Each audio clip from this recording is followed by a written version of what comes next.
Bon-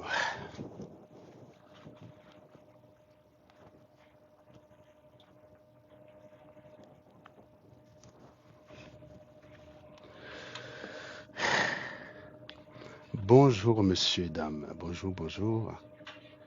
Bonjour. Allez, hop. Alors, je suis installé. Le temps que mon train s'en aille, je vais avoir un petit moment d'échange qui peut durer quoi? 10, 15 minutes, hein? 10, 15 minutes.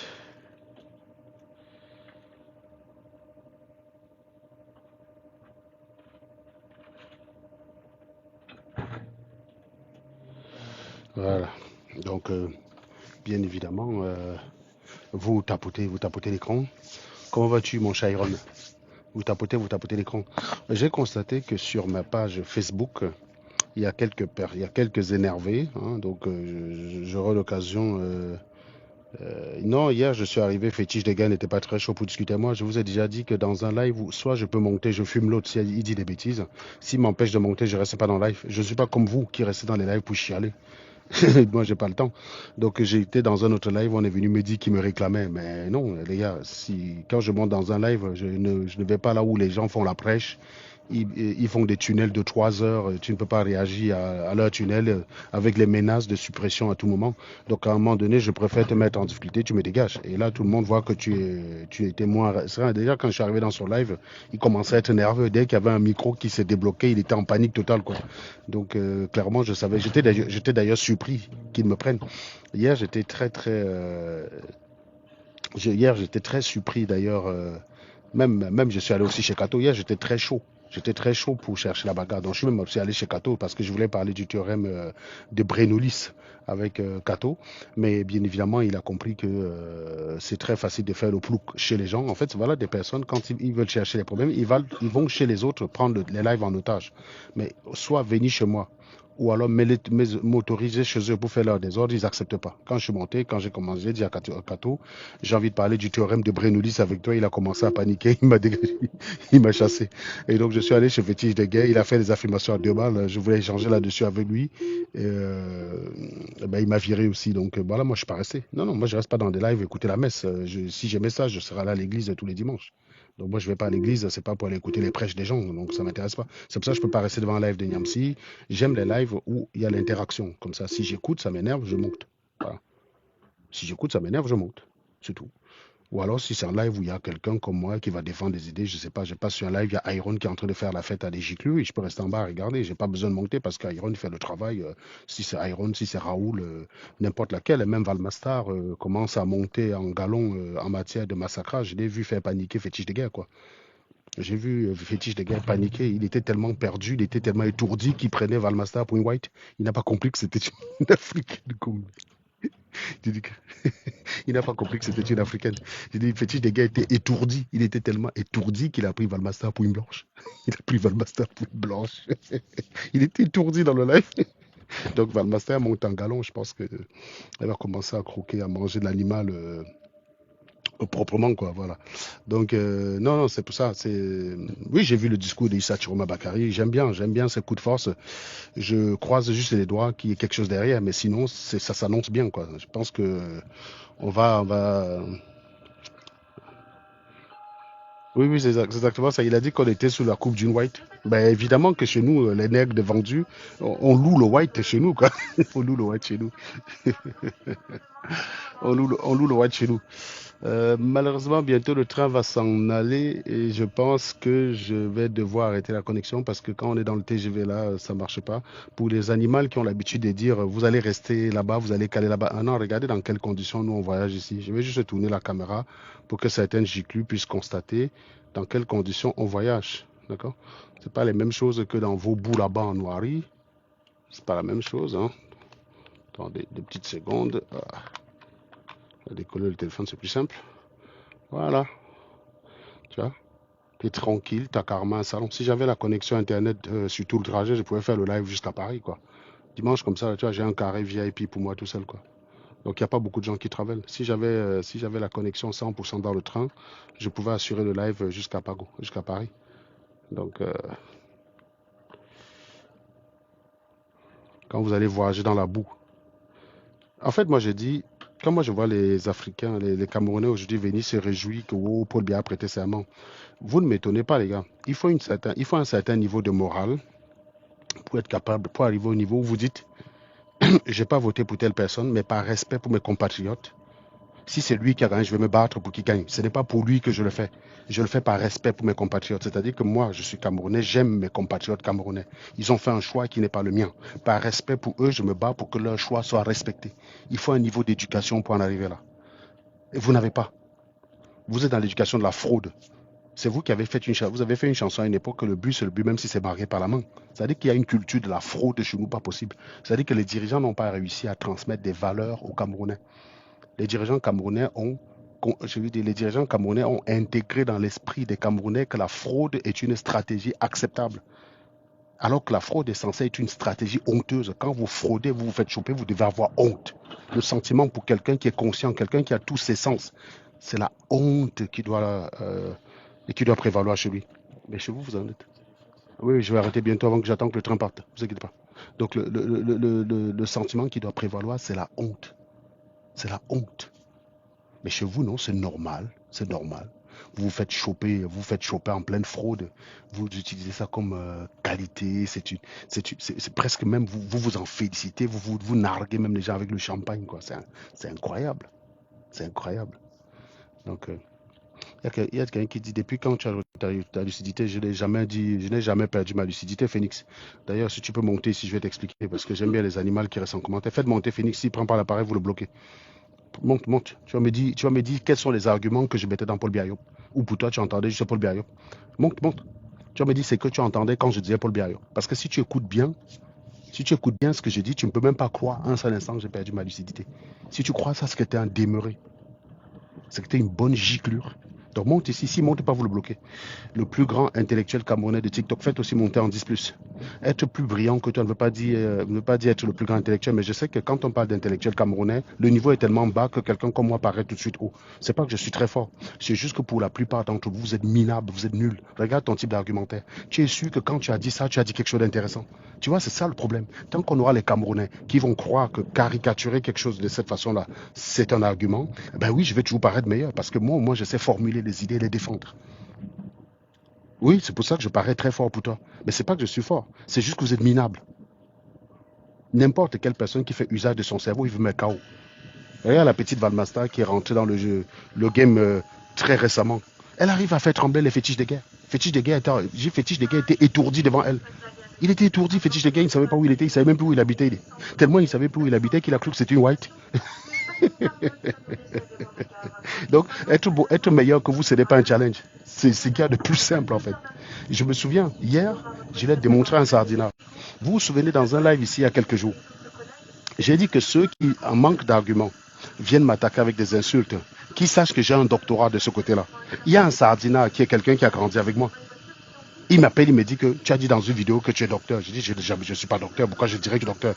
Comme je fais des lives à tout va, je dis, mais non, je ne peux pas, je peux pas dire que je suis docteur parce que je n'en suis pas un, je n'ai pas besoin. Je n'ai aucun complexe face au docteur, je n'ai pas besoin de mentir que je suis un docteur. Donc je ne vais jamais dire ça dans un live. Il me dit, si, j'ai un live où tu as dit ça. Je lui demande de m'apporter la preuve. Vous savez quoi, il est parti prendre l'extrait de la vidéo où j'ai dit que j'ai le doctorat en insulte. Regardez le niveau des sardinats. J'ai simplement appelé mon fils pendant que j'étais au téléphone avec lui. J'ai dit, Sean, si j'ai dit que ceux qui viennent m'attaquer avec les insultes, qu'ils sachent que de ce côté-là, j'ai un doctorat. Ça veut dire doctorat en quoi, Sean? Sean a dit, ben, doctorat en insulte. Mais papa, je ne sais même pas d'ailleurs si ce truc-là existe. Je lui ai dit, dis au vieillard au téléphone quel âge tu as. Il a dit, j'ai 10 ans. Voilà votre niveau. Le mec, malgré le fait que je lui ai dit qu'il se trompait, il est parti réécouter le passage. Il n'a même pas saisi que ça n'avait pas de sens. Voilà le niveau d'un sardinat. Voilà le niveau des sardinats. C'est ça le niveau des sardinats. Vous croyez que avec ce niveau-là, être meilleur que vous, c'est quoi? Être meilleur que vous, c'est quel challenge? Être capable d'écouter un texte, de le restituer, être capable d'écouter, de restituer, être capable d'analyser, de réfléchir. Et juste avoir dès que tu as cette capacité-là, tu es meilleur qu'au moins 10 000. Tu es meilleur qu'au moins 99% des Camerounais. Dès que tu es capable d'analyser, de réfléchir, de formuler des idées, de savoir les défendre avec des arguments rationnels valides, tu es meilleur que 99,99% des Camerounais. Il n'y a pas de challenge. C'est juste que vous êtes minable. Voilà pourquoi vous vous retrouvez avec des gens qui viennent vous dire le Conseil constitutionnel a raison. Tu dis pourquoi il a raison? Mais il a raison parce qu'il est le seul habilité à avoir raison. Voilà le genre d'argument qu'on a. Voilà le genre. Parce qu'on a des minables comme vous. Vous ne réfléchissez pas. Vous n'avez pas de morale. Quand on triche, le sentiment qui prévaut, c'est la honte. C'est pas le champagne devant les gens. Il a dit, je suis très content que le travail de votre papa vous plaise et que la victoire de votre candidat. On a Chantal bien qui danse comme si, machin. Tu as tout le monde qui va se plier en face d'un fraudeur. On ne fait pas ça. Quand on est fraudeur, on se cache. Au Cameroun, on est fraudeur, on se met sur la place publique, on bombe le torse, les gens viennent s'agenouiller devant vous, fraudeur. Il faut un niveau d'éducation pour savoir que ce n'est pas acceptable. Ce n'est pas quelque chose, je veux dire, il faut atteindre un niveau d'éducation pour comprendre l'absurdité de ces trucs-là. C'est que vous n'êtes pas éduqué. Et ça, c'est l'une des réussites de Paul Biya. Avoir réussi à vous maintenir dans un système où la fraude, j'ai vu des sardinats défendre la fraude comme une stratégie. Mais si je suis président et que je contrôle tous les organes, pourquoi je ne vais pas m'assurer que les organes là me fassent gagner? J'ai vu des sardinats défendre la fraude comme une stratégie. Mais si je suis président et que je contrôle tous les organes, pourquoi je ne vais pas m'assurer que les organes là me fassent gagner pour ce qui est juste? Il ne peut pas se battre pour ce qui est juste. Il ne peut pas se battre. C'est ça le véritable problème des Camerounais et surtout des Africains. C'est que vous ne vous aimez pas. Parce que si tu aimes ton peuple, tu dis, moi j'ai voté pour Paul Biya, ok. Mais 95% des gens ont voté pour Chiroma. J'aime mes compatriotes. Parmi eux, il y a mes frères, il y a mes cousins, il y a mes tantes, il y a mes oncles. Par respect et par considération pour eux, je vais me battre pour que leur vote soit respecté. Je vais être à leur côté quand je vais réclamer, quand ils vont réclamer leur vote. C'est ça être correct. Je vais voir si je peux utiliser le Wi-Fi du train, si ça passe. Hein. Si ça ne passe pas, je vais couper le live. Donc, je vais voir si je peux utiliser le Wi-Fi du train. Donc, donnez-moi 2 petites secondes. Du train, si ça passe. Hein. Si ça ne passe pas, je vais couper le live. Donc, je vais voir si je peux utiliser le Wi-Fi du train. Donc, donnez-moi 2 petites secondes.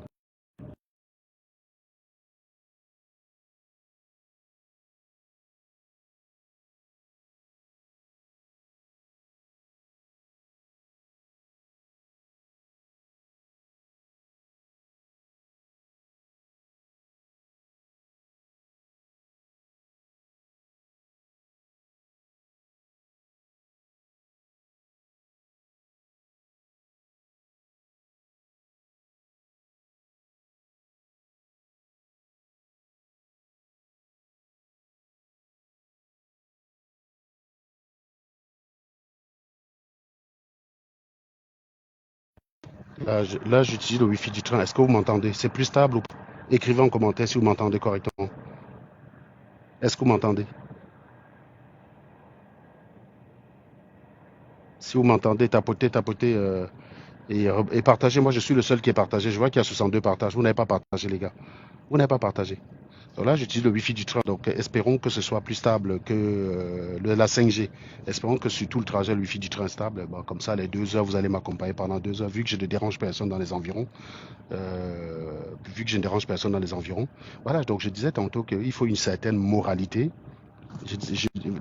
Là, vous m'entendez, hein? Bah, il me dit c'est bon, voilà.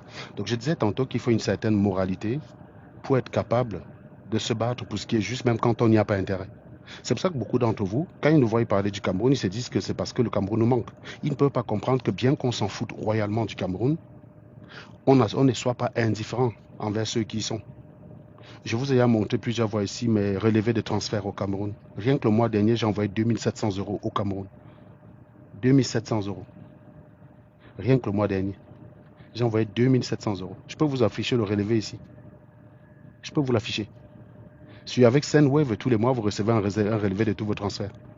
Ce pays me coûte de l'argent parce que je suis presque en train de compenser les manquements de l'État. Ça, c'est quelque chose que vous ne pouvez pas comprendre quand vous n'êtes pas éduqué. Vous ne pouvez pas comprendre qu'on peut très bien être indifférent du Cameroun, mais ne pas être indifférent pour ceux qui y vivent. Même si on a réussi à se barrer de là et devenir des Blancs, même si on a réussi à se barrer et devenir Blancs, ben, on n'en est pas moins préoccupé par ceux qui sont restés, qui sont nos frères, ceux avec qui on a grandi. C'est parfois pour ça qu'on a envie... comment dire, c'est pour ça qu'on a parfois envie que les choses changent, ne serait-ce pour eux, qu'ils puissent avoir les mêmes espoirs. Moi, j'ai beaucoup de camarades de classe qui étaient aussi bons que moi, Mais certains travaillent dans des forêts. De temps en temps, je suis obligé de leur envoyer de l'argent pour les dépanner. Ils étaient aussi bons, ils partageaient les mêmes rêves que moi. Ils partageaient les mêmes rêves. On rêvait tous d'aller percer à l'étranger. Ouais, quand je me rends compte que j'ai eu cette chance-là et que d'autres n'ont pas eu, j'ai eu une certaine préoccupation. J'ai une certaine préoccupation pour ça. Mais ça, c'est quelque chose que quand vous êtes une bonne giclue mal éduquée, qui a été éduquée qu'à ne penser qu'à son ventre, vous ne pouvez pas comprendre. Vous ne pouvez pas comprendre combien ça me coûte. Quand je prends juste mes relevés là, j'ai pris mes relevés sur 2 ans, je suis à 33 000 euros d'envoi au Cameroun. 33 000 euros. Vous imaginez ce que j'aurais pu faire avec cet argent-là, si c'était sur mon compte? J'aurais pu m'offrir un week-end à Bora Bora avec un gésier. Je claque ça comme ça, je jette. Vous imaginez ce que j'aurais pu faire avec ça? Vous n'avez pas de morale. C'est l'absence de morale qui vous fait réagir comme ça. Vous n'avez pas été éduqué comment dire, vous n'avez pas d'empathie. Vous n'avez pas de respect pour vos compatriotes. Si moi, par exemple, moi, les 2 dernières élections présidentielles, j'ai voté pour Le Pen à chaque fois. Vous croyez que si c'est Macron, vous croyez que si c'est Macron qui gagnait, on volait l'élection de Macron, j'allais défendre Le Pen, j'allais être content qu'on éjecte Macron. Non, j'allais défendre. Parce que je respecte mes camarades français. J'ai beaucoup de Français qui ne sont pas de droite comme moi, mais que j'aime bien. J'ai beaucoup d'amis qui sont de droite, qui ne sont pas de droite comme moi, mais que j'adore. Par respect pour eux, je me bats pour que leur volonté soit respectée. J'ai perdu, on appelle ça le fair play. Mais vous ne connaissez pas ça. Chez vous, vous considérez qu'un match de foot, où vous êtes 11 joueurs, ou d'un côté, vous êtes 10, vous êtes 11 en face, ils ne sont autorisés à être qu'à 5, ils n'ont pas droit à la godasse, ils n'ont pas le droit de faire des passes, ils n'ont pas le droit de dribbler. Vous avez tous les droits et pas eux. Vous êtes capable de jouer un match comme ça, gagner et de venir bomber le torse, boire le champagne. C'est ça votre problème en fait à Noiri. Vous n'avez pas encore atteint ce niveau d'éducation qui demande une certaine équité. Alors que moi, j'ai quand même connu un Cameroun qui était exigeant quand j'étais jeune. Quand j'étais jeune, il y avait une certaine... J'ai connu un Cameroun très exigeant à une époque. C'est-à-dire que même quand le Cameroun gagnait, quand il ne gagnait pas avec la manière, les mecs étaient énervés. Mais c'est fini ça en fait. C'est fini pour le bienvenu détruit. Dans les années 90-80, au Cameroun, il ne suffisait pas de gagner un match. Il fallait gagner avec la manière. Quand vous gagnez pas avec la manière, les mecs étaient énervés. Au jour d'aujourd'hui, gagner, c'est gagner point barre. Truquer, gagner, dès que c'est gagné. Même si tu perds 10-0-0, si l'arbitre te dit que c'est toi qui as gagné, bah, tu vas venir dire aux gens que tu as gagné. Pourquoi? Ben parce que c'est l'arbitre qui a gagné. On va te dire où sont les buts que tu as mis. Tu dis, mon frère, le seul habilité à valider le résultat du match, c'est l'arbitre. Il a dit que j'ai gagné, donc j'ai gagné. Voilà votre argumentaire débile de 2025. 65 ans après la colonisation. 65 ans après la colonisation. Et après, vous êtes surpris que le pays n'avance pas. Vous êtes un pays vous ne réfléchissez pas ensemble. C'est chacun son intérêt. C'est chacun son putain d'intérêt. Chacun ne pense qu'à sa gueule. C'est pour ça qu'on vous a trompé avec ces affaires de matières premières. Les gens sont venus s'énerver sur mes pages quand j'ai dit qu'il y a 0 matière première en Noiri. Je répète, il y a 0 matière première. Quand on dit 0 matière première, ça veut dire que c'est très négligeable, que le monde entier peut s'en passer. Vous parlez du coltan et du cobalt. Vous savez que c'est des choses que, petit budget de développement en recherche, on peut trouver un substitut à ces produits-là. Vous savez ça ou pas? Quand on dit matière première stratégique, c'est une matière première dont on ne peut se passer. On n'a pas le substitut de l'uranium pour l'instant avec les centrales qu'on a. Le substitut de l'uranium existe. Mais les centrales pour utiliser ce substitut n'existent pas encore. Donc oui, l'uranium est stratégique. Sauf que vous n'en avez pas. Quand on vous dit ça, vous commencez à réciter que oui, mais la bauxite en Guinée, le coltan au Congo, machin chouette. Les gars, ça c'est 2-3 pays. Il y a 2-3 pays en Afrique qui sont riches, qui sont vraiment riches. Mais c'est 54 pays, hein. Vous êtes 54. Et ces pays-là, on ne les entend pas. Ce n'est pas souvent eux qu'on entend le plus. D'ailleurs, dans la zone francophone, le pays le plus riche, je crois que c'est le pays qui est leader dans un truc, c'est la Guinée avec la bauxite. C'est la Guinée, quoi. C'est la Guinée qu'on a créée. C'est eux qui sont leaders avec la bauxite. Et le Gabon avec le coltan ou le cobalt ou je sais pas quoi là. Vous êtes 2 ou 3 pays sur 54, mais quand on vous entend, c'est comme si dès que tu te déplaces quelque part, quand on vous entend, c'est comme si dès que tu te déplaces quelque part, tu ramasses les matières premières. Qu'il te suffit juste de te courber, il te suffit juste de te courber, tu te courbes, tu ramasses les matières premières, tout va. À vous entendre, c'est ce qu'on croirait. On croirait vraiment que dès que tu roules, tu creuses le sion comme ça, là, tu vas cultiver le macabo, bam, tu creuses et tu ramasses l'uranium. Non, sauf que dans l'espèce, dans les faits, quand tu vas au champ, lorsque tu retournes la terre, c'est du gyplurium que tu ramasses, c'est pas de l'uranium en fait. À vous entendre, c'est ce qu'on croirait.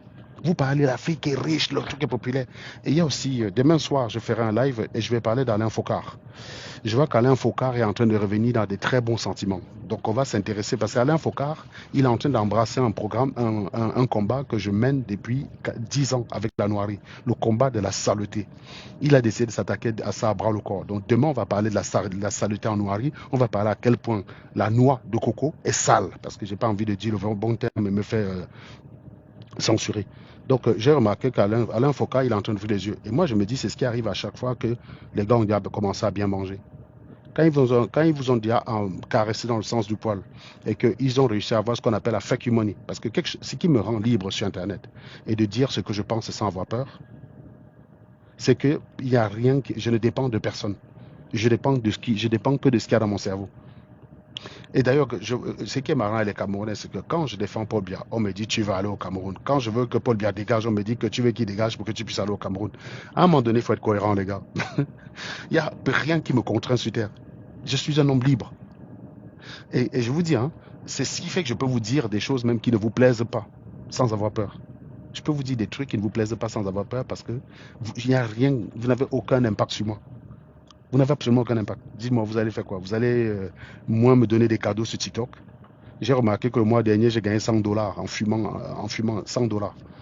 Ces $100-là, je vais les distribuer dans les panels. Je vais les distribuer sur les panels. Je ne vais même pas les toucher. Vous pouvez même, que vous me donnez ou vous ne me donnez pas. Il est où le problème? Je ne dépends, il n'y a rien que j'attends de vous. À part le fait que vous écoutez et utilisez votre cerveau. La seule chose que j'attends de vous, c'est utiliser votre putain de cerveau. C'est tout ce que je vous demande. Je vous demande rien de plus. Donc vous ne pouvez pas me tenir. C'est pour ça que je suis libre. Et je pense qu'Alain Focard, il est arrivé à un niveau où peut-être qu'il a suffisamment de moyens pour ne plus avoir peur du chantage de la Noirie. Et donc maintenant, il peut se permettre de leur dire des vérités. Et là, je vais voir. Je vais voir si vous allez aussi le qualifier de vendu. Je vais voir si vous allez le traiter de vendu. Il a demandé à chaque noir qui se respecte de filmer la saleté qu'il y a dans son environnement. Il s'est offusqué du fait que ce qui est extraordinaire avec la Noirie, c'est cette aptitude-là à vivre près de la saleté en toute aisance, sans problème. Et j'ai des gens qui sont allés prendre des photos de Paris après une inondation ou après grève pour montrer qu'à Paris, ça existe aussi. Vous êtes pauvres mentalement quand vous faites ça. Vous êtes des débiles. Et je vais vous dire, moi, j'ai toujours été quelqu'un... La saleté me faisait vraiment souffrir en Afrique. On vivait dans des endroits où tu avais beau faire le ménage au max de ce que tu pouvais faire, c'était toujours sale. S'il y a une chose, je me souviens encore le jour où je suis allé demander le visa, les gars, je me souviens parfaitement de cette journée. Dans l'attente du résultat du visa, je rentre dans un taxi, le taxi est sale.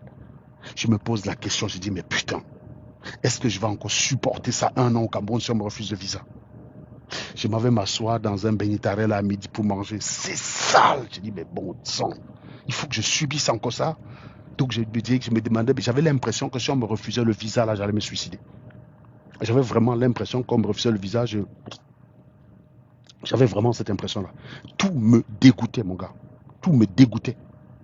Donc je ne comprends pas. Les mecs qui pensent que le Cameroun peut me manquer, moi je vous dis dans ma vie, je suis quelqu'un de très cohérent. Si la vie camerounaise était plus importante pour moi que ce que l'Occident peut m'offrir, je serais resté au Cameroun. Je ne suis pas comme vous. Si j'aime les traditions, je ne vais pas venir les pratiquer en Europe. Non, je vais vivre au pays, je vais vivre au Cameroun. Tous les samedis, je suis au village pour pratiquer mes traditions. Il faut être cohérent dans la vie. Tu ne peux pas dire j'aime les traditions, mais je veux aussi la vie occidentale. Les deux sont incompatibles. Il faut savoir choisir. Et c'est quelque chose qui m'a toujours guidé dans mes choix depuis que je suis jeune, c'est le principe d'incertitude d'Heisenberg. C'est un principe très important en mécanique quantique. C'est-à-dire que, contrairement à la mécanique classique, où quand vous tirez un projectile, vous connaissez sa position et sa vitesse à un instant T. Quand par exemple Donald Trump envoie un missile chez nos amis Mollah ou Ayatollah, il connaît avec précision la position et la vitesse. Ça, c'est quelque chose qui n'est pas possible en mécanique quantique, puisqu'on est obligé de représenter les positions d'une particule sous forme de probabilité de densité, de probabilité de présence. Donc, on ne peut pas savoir avec exactitude où se trouve la particule et à quelle vitesse elle se déplace. Enfin, on ne peut pas connaître en même temps, avec précision, la vitesse, la quantité de mouvement et la position. Donc, du coup, sachant cela, ça veut dire que si tu cherches la précision sur la position, il faut que tu acceptes que tu vas perdre en précision sur la vitesse. Et si tu veux la précision sur la vitesse, il faut que tu acceptes que tu ne vas pas savoir avec exactitude où se trouve la particule. Et c'est ça qui permet de faire les choix dans la vie. Quand tu es déjà conscient de ça, choisir est beaucoup plus facile.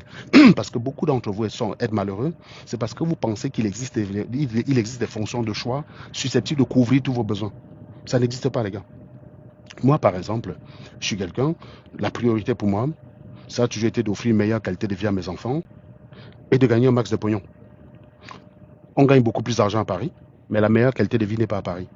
Donc j'ai laissé mes enfants en province, où ils sont pépères, nickel, ils ont une meilleure qualité de vie, et moi je m'en vais travailler où je gagne de l'argent.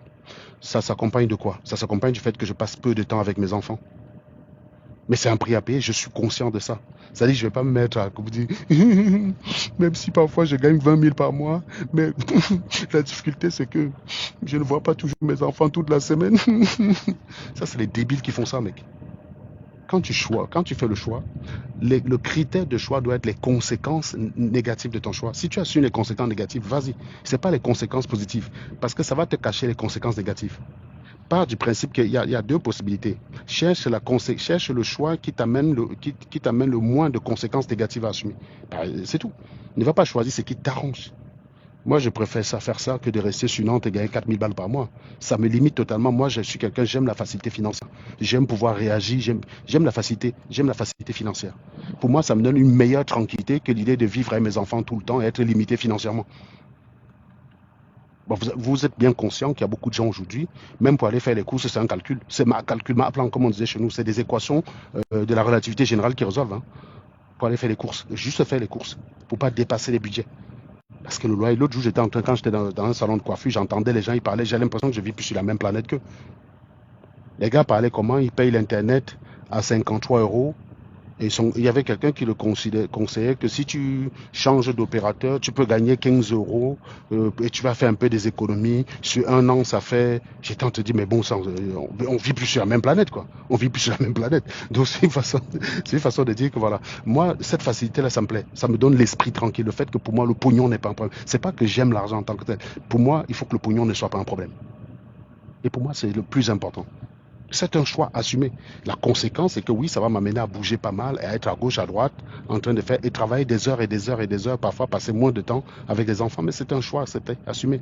Là, maintenant, j'ai regardé, ma fille est partie l'autre jour, là, ils sont partis à un forum pour les études universitaires. Les écoles qu'elle veut faire, ça va chercher dans les 10 000, 11 000 euros la pension, et il y en a eu même à 13 000 la pension. Tu vois, elle est venue me poser ça, moi, j'avais pas peur. Tu crois qu'il y a 5 ans de cela, ma fille serait partie en venant, elle me dit j'ai envie de faire ça, j'aurais commencé à lui dire ma papa, il va falloir que tu te calmes, hein, ton papa, voilà. Au jour le juge, je n'ai pas de problème, je n'ai pas ce genre de problème.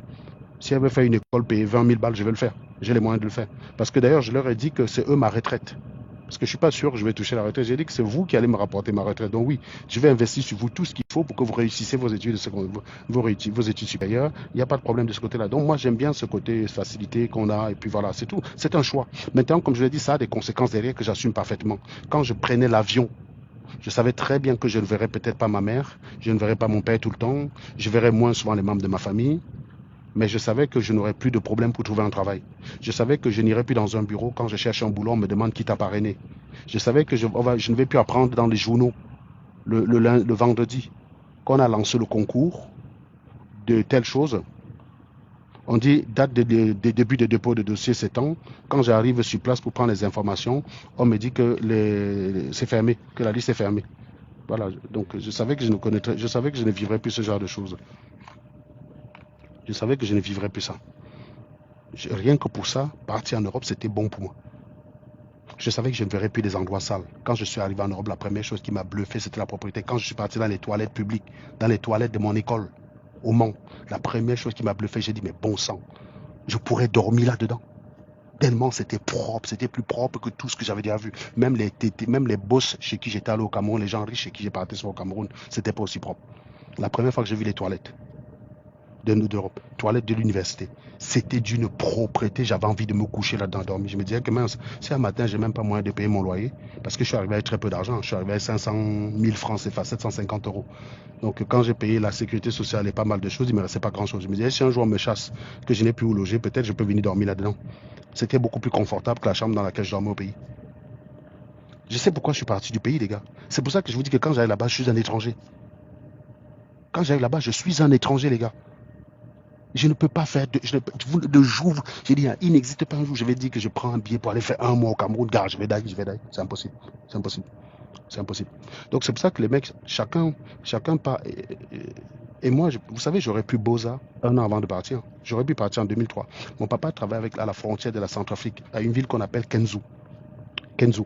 Kenzu, c'est une ville qui est frontalière entre le Cameroun et la Centrafrique. C'est là-bas que tous les routiers passent quand ils partent de Douala pour entrer en Centrafrique. Et il a rendu service à une personne qui avait beaucoup de marchandises. La personne a proposé à mon père, est-ce que tu as un enfant qui est dans la vingtaine? Comme ça, je le fais voyager par bateau, j'arrive à Anvers, je le fais sortir du port et il se débrouille. Mon père est venu me proposer ça, j'ai refusé. Parce que je savais que ça voulait dire arrêter mes études, ça voulait dire arriver en Europe et être moins que rien. Je n'ai jamais voulu venir en Europe dans ces conditions-là. Alors peut-être que si j'étais resté au Cameroun jusqu'à 30 ans, et que le pays chauffait dans ma tête et que ça devenait compliqué, peut-être que j'aurais beaux-arts comme les autres, j'en sais rien. Mais en tout cas, à ce moment-là, j'avais des connaissances, j'avais encore beaucoup de rêves. Pour moi, je ne voulais pas arriver en Europe comme un moins que rien. J'avais des connaissances, j'étais bon à l'école, je voulais arriver en Europe pour faire quelque chose de bien. Donc, je voulais arriver ici pour être soit ingénieur, soit architecte, tous ces trucs-là, mais certainement pas arriver pour aller travailler comme videur de boîte de nuit. C'est pas des métiers pour moi. Je n'aime pas le travail manuel, je sais pas, c'est des trucs, tout ce qui demande les efforts, j'aime pas. Voilà, j'aime pas. Donc, c'était pas pour moi. Donc, j'ai refusé. J'ai dit à mon papa que non, je ne veux pas partir dans ces conditions. Je vais demander une inscription je vais demander une inscription et je vais partir avec un visa et je vais voyager avec un visa. Donc, si j'avais été dans la précipitation de dire que je pars à tout prix, je serais parti en 2003. Parce que le monsieur, il pouvait me prendre dans un bateau. Je voyageais avec lui 3 semaines ou un mois, je ne sais plus combien de temps. Il arriva à Anvers, il me faisait sortir les contrôles et il me laissait. Il m'a dit, je t'ai fait sortir les contrôles à Anvers, tu sors, tu te débrouilles, je ne peux rien faire pour toi. Voilà, c'était ça la proposition. Mon papa m'a demandé ce que j'en pensais. J'ai dit non. Je faisais deuxième année en fac. Je faisais deuxième année. J'ai dit en Patek non. Ça se passait très bien. Je faisais deuxième année. Je dis, qu'est-ce que si je vais là-bas, je ne vais pas pouvoir m'inscrire à l'université. Parce que contrairement à beaucoup de gens avant d'arriver en Europe, je connaissais un peu comment ça marche. Je n'étais pas très étranger que ça quand je suis arrivé. Mes camarades de classe étaient bluffés par la connaissance que j'avais de la France. Quand quelqu'un me disait je venais de l'Ardèche, je dis tu viens d'où? De Privas ou de quelle ville? Les gars m'ont dit mais comment tu connais ces villes-là et tout? Il y a peu de gens en France qui connaissent pas. Quelqu'un me dit je viens de l'Ariège. Je dis oui, l'Ariège, chef-lieu Foix. Je dis, comment tu connais tout ça? Je connaissais tellement ce pays quand je suis arrivé que les mecs étaient bluffés. Quand je marche à Magali sur la route, quand tu vois une plaque d'immatriculation, le numéro, c'est à moi qu'elle demande. Et ça, c'est des trucs que je maîtrise depuis longtemps avant d'arriver en France. Pouvoir lier un numéro à un département, je maîtrisais ça jusqu'au bout des doigts. Peut-être au juge, je maîtrise moins. Donc quand j'arrive dans ce pays, je connais comment ça fonctionne. Donc je savais très bien que venir là sans papier, c'est arrêter l'école. Et ça n'a jamais été dans mon projet. Et donc c'est pour ça que je ne suis pas parti. Donc je suis arrivé là réglo avec un concours. J'ai réussi un concours. J'étais même d'ailleurs parmi les premiers. Et donc je suis venu faire mes études. C'est le même concours d'ailleurs qui a ramené Raoul, qui est souvent sur mon panel tout le temps. Raoul est venu par le même concours que moi. On s'est connus justement au Mans dans ces conditions-là. Voilà, c'est comme ça. Je sais pourquoi je suis parti du pays. Je suis parti pour ne jamais rentrer, les gars. On a tous dit à l'ambassade que oui, on va finir nos études, on va moi si rentre au Cameroun, jamais de la vie. Et franchement, il n'y a pas grand chose qui m'intéresse. Même les nourritures camerounaises, c'est pas ça, c'est pas trop mon truc. C'est pas trop mon truc. Franchement, les nourritures camerounaises, ça me dit rien, quoi. Ça me dit rien. Ouais, vous croyez vraiment que le Nkwem va me manquer, mon type? Que le Koum, ce que vous appelez quoi, le Koum, vous croyez que ce genre de conneries va me manquer? Sincèrement. Même en France, je mange plus les conneries qu'on appelle kebab. Tu me demandes le prix du kebab, je ne sais même pas te dire. Je sais que beaucoup d'entre vous, souvent je vous entends dire la nourriture africaine, mais non, pour manger la nourriture française proprement, il faut avoir les moyens, mon gars. Tu ne peux pas entrer dans un restaurant français, tu manges français à moins de 40 euros. Donc quand tu arrives ici, tu es étudiant ou tu es videur de boîte de nuit, c'est des choses que tu ne peux pas. Le kebab, c'est ton level. Contente-toi. C'est déjà bien. C'est déjà pas mal. Si tu as moyen d'acheter quelque chose à 10 balles au kebab, c'est déjà bien. C'est déjà bien. Mais c'est pas ton level, man. Manger français, manger la nourriture occidentale, c'est pas donné. Aller s'asseoir dans un restaurant, prendre un bon steak de tartare là, ou manger une bonne blanquette du veau, entrer plat dessert avec le verre de vin rouge. Quand tu vas avec une gars dans un truc comme ça, à deux, vous en sortez pas moins de 80 euros. Et là, moi, j'étais ce week-end-là, quand je me coupais les cheveux, puisque je vais toujours dans un... C'est les rares moments où je baigne en noirie, puisque c'est un des rares trucs que le noir sait faire mieux que le blanc et moins cher. Bah oui, n'essayez jamais d'aller vous faire couper les cheveux par un blanc, hein. Il va vous prendre 40 balles et il va vous faire un truc de merde. Ça, c'est l'un des rares trucs. Il y a quelqu'un qui dit, et ça, c'est l'un des rares trucs comment dire, c'est l'un des rares trucs que le noir sait faire bien et pas cher. Donc, quand je vais là-bas, oui, et j'étais assez estomaqué parce que je voyais des gens, pour eux, aller au restaurant et dépenser 40 euros à leur copine, c'était un budget qu'il fallait préparer pendant 2 mois. Un budget qu'il faut préparer 2 mois. Donc c'est pour ça que peu d'Africains, quand ils arrivent, ils ne connaissent pas les nourritures françaises. Parce que si tu... Moi, j'ai détesté la nourriture française au départ. Hein, parce que mon premier contact avec la nourriture française, c'était au restaurant universitaire. Les gars, c'est pas le bon endroit. Je vous dis tout de suite. Hein, c'est un peu comme si tu vas au soupe populaire ou au secours catholique, goûter ce qui est là-bas pour te faire une idée de la nourriture française. C'est exactement ce qu'il ne faut pas faire. Parce que tu vas te planter. C'est un peu comme si tu arrives au Cameroun, tu veux te faire une idée de la gastronomie camerounaise en allant au restaurant universitaire de Ngouaikele. Tu vas être déçu. Tu vas être déçu. C'est pas le meilleur endroit pour se faire une idée de la gastronomie camerounaise. Le restaurant universitaire, c'est de la merde. La sauce est pourrie, c'est le haricot là-bas, c'est de la merde. C'est de la merde. Moi, j'allais manger là-bas les 6 premiers mois quand je suis arrivé en Guayaquil. Dès que j'ai eu un gésier qui pouvait venir cuisiner pour moi, j'y allais plus. C'est pour ça qu'il me fallait beaucoup d'aide. J'étais enseignant au Cameroun et je composais les examens pour les gens. Mais il fallait que je gagne les dos. Donc j'ai gagné à peu près quelque chose comme 80 euros, 80 000 francs par mois. Donc oui, quand tu as 80 000 francs par mois et que tu peux manger la sardine chez toi, manger le poisson, t'inquiète pas que le gésier est très content de venir cuisiner chez toi. Donc je n'avais pas besoin de cuisiner. Mais oui, j'ai mangé les 6 premiers mois là, en 2001, de octobre 2001 jusqu'à peut-être mars 2002, quand j'ai vraiment eu une gars titulaire, comme on peut dire. Je mangeais au restaurant universitaire. C'était 100 francs le plat. Mais c'était de la merde. C'était de la merde. C'était pas terrible. Donc si tu vas au Cameroun, tu veux te faire une idée de la gastronomie camerounaise, ne va pas au restaurant universitaire. Sauf que beaucoup de giclus qu'il y a ici, c'est des mecs qui sont arrivés, ils ont vécu dans des foyers. Et donc pour se faire une idée de la nourriture française, ils mangeaient les repas qu'on servait dans les foyers. Un peu comme ceux qu'on sert dans les prisons, quoi. Tu vois? Et il dit, ah non, mais la nourriture française, ce n'est pas terrible, machin, bidule, nanana. Ben oui, c'est normal, connard. C'est pas ça la nourriture française, mon pote. Si tu veux vraiment manger un bon plat français, ben ça coûte de l'argent. C'est pour ça d'ailleurs que Kémy Seba, ça lui a manqué, hein. Quand Kémy Seba, on l'a attrapé dans un resto, il mangeait de l'escargot et tout ça, quoi. C'est normal. T'as pas ça au Mali, mon gars. T'as pas ce genre de truc au Mali. Tu vois, t'as pas ça au Mali, mon pote. Donc c'est pour ça que ça les manque. Quand les gars partent, ça les manque, quoi. Manger un bon plat français. Mais moi-même, là, moi-même, quand je ghosted, quand je commence à faire 2 semaines, ça commence à me saouler, mec. La criade, le fast-food, là, ça commence à bien faire. Je suis obligé de chercher un bon resto français, italien, quelque part, là, pour remanger un vrai plat, quoi. C'est ce qu'on a d'ailleurs fait pendant les vacances, hein. Heureusement que la dernière semaine, on était à Washington avec pas mal de ma famille qui a pas mal cuisiné pour moi. Mais je vous dis, la première semaine à New York et les autres semaines, ça commençait à bien faire. Les tacos, les machins et tout ça, ça commençait à bien faire, quoi. Ça va 2 minutes. Tu vois. Donc à un moment donné, j'ai dit, les gars, vous faites comme vous voulez, mais moi, je vais manger je vais manger européen. Donc on est parti d'un restaurant italien, on a fait un resto italien, un resto français, et puis voilà, quoi. Tu vois, c'est les deux quand même, ça passe très bien, ça passe très bien. Voilà. Donc l'ondolé, ça peut passer de temps en temps, mais je ne vais jamais rester comme ça. Je vous dis que l'ondolé me manque. C'est impossible. Je ne dis pas que je ne mange pas tout ce qu'on fait en Noirie, mais je vous garantis, il y a très peu de nourriture de la Noirie que je vais me lever le matin comme ça, dit que j'ai envie de manger. C'est pour ça que Menga Kamer dit souvent que je suis l'homme le plus facile qui existe. Quand tu es commode avec un Joe, qu'à un moment donné, il te demandait de piler le tarot pour lui, donc tu tombes sur un gars qui te dit qu'une bonne salade, ça lui va, ben ça te facilite la vie, gars. Ça te facilite la vie. Tu me dis, comme me dis, tu veux manger. Non, mais voilà. Si je mange un dolé, c'est parce qu'un gars a voulu faire l'ondolé pour manger pour elle aussi. Voilà, c'est tout. Ça m'arrive de manger l'ondolé. Il a dit un perdu, celui-ci. Voilà un autre qui me dit un perdu. Jugement de valeur. Tu crois que ton jugement de valeur va faire quoi? Monte ici. Tu crois que ton jugement de valeur va faire quoi? J'assume ce qui je suis. Au lieu de commenter, au lieu d'être fier de ce que toi tu es, tu me commentes moi. J'ai le droit de ne pas aimer la même connerie que toi. Vous avez dit que naître au Cameroun, ça m'attache à obliger tout ce qui vient du Cameroun. Vous avez vu ça où? Qu'est-ce qui m'oblige à aimer tout ce qui vient du Cameroun parce que je suis né là-bas? C'est quelle règle? C'est au nom de quelle règle, mon pote? Au nom de quelle règle?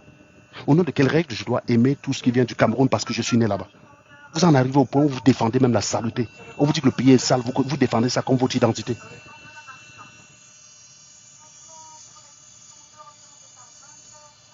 Ah mais c'est incroyable. Rien ne m'oblige, rien ne m'oblige absolument à aimer les conneries du pays. Rien ne m'oblige, mon ami. Absolument rien. Je recommence, hein. Rien, mais absolument rien ne m'oblige à aimer les nourritures camerounaises. Si tu aimes, c'est ton problème. Moi, je préfère les nourritures de white. Moi, je mange la viande crue, mon gars. Je mange l'escargot cru. Je mange comment on appelle ça, les huîtres crues. On n'a pas les mêmes problèmes, gars. Moi, je mange un bon tartare de bœuf, là. Même Magali ne mange pas cru. Magali mange à point. Moi, je mange saignant. Je suis un white. Je suis un white. Et d'ailleurs, même pour manger saignant, c'est mon beau-père. Un jour, il faisait des tournes d'eau. À l'époque, j'étais comme tout le monde. Hein. J'arrive en France, tu manges la viande comment? Bien cuit. Et à chaque fois, j'allais manger avec mes collègues, on était obligé d'attendre parce que je perdais le temps, quoi. Tu vois. Voilà, parce que moi, j'ai toujours travaillé avec des whites, avec mes cousins whites. Vous voyez bien, c'est normal. J'ai pas beaucoup travaillé avec la noirie. Ça va de soi. Il y a un gars, Spider-Man, mais si l'Agnès, c'est ce qu'il est parti alors avec Spider-Man. Tu crois que ce genre de choses, ça peut me choquer? C'est tout ce que tu as trouvé à dire. Mais est-ce que je l'ai trouvé, elle était vierge? Même s'il y a un gars de Fumbo qui l'Agnès, il est où le problème? Vous avez souvent de ce truc. Hein? Moi, je connais un chien qui a sa grand-mère, connard, là. Dégage de ce live. Voilà tout ce que vous pouvez faire. Je suis devant vous au lieu de m'attaquer à moi, vous pensez que vous pouvez parler. Je vous ai dit, hein, moi, chez nous, on est solide. Hein. Si je mets ma gamine, la Mégane, devant vous, la clasher, elle va vous réduire en bouillie. Elle a déjà fumé des gars si elle avait 10 ans.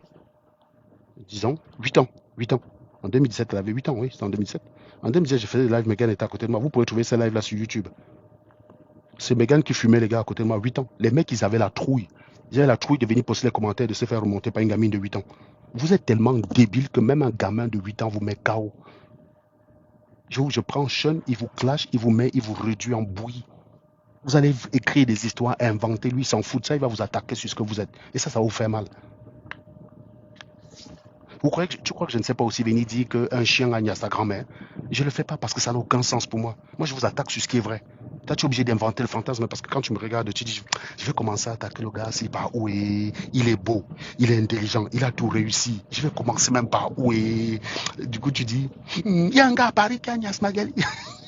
J'imagine le niveau de dépression et de déprime, de désespoir qui peut te conduire à poster un commentaire comme ça. Je te comprends, mon pote. Parce que tu me regardes, il n'y a pas d'angle d'attaque. Il n'y a aucun angle d'attaque.